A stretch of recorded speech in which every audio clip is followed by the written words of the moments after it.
মেয়েটা কাঁদছে কেন? ওর নুবড়া বাপের জন্য। শালা টাকা রাজ্য ভাই। এদিকে কলজাটা দেখুন পুরো অমিত ভাইয়ের মতো। ওই বাপের জন্য আবার কাঁদছে।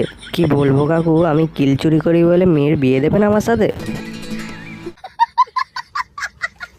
ভাবুন, প্রত্যেকদিন 5 ঘন্টা করে র্যাঙ্ক পুশ করেছি, সেটা ফালতু। তোমার আবার কটা অফার মেরে দিয়েছে 10 টাকার।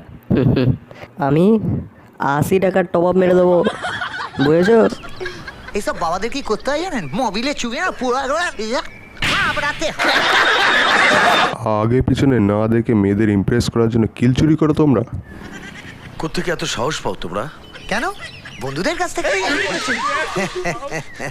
মেয়েদের ইমপ্রেস করার জন্য র্যাঙ্ক ম্যাচে কিল চুরি করাটা পুরোটা ওদের দায়িত্ব। আপনি শুধু একটা মেয়েকে দেখিয়ে দিন ওই মেয়েটাকে ইমপ্রেস করতে হবে, ব্যাস আপনার দায়িত্ব শেষ। ওরাই কিল চুরি করে দেবে।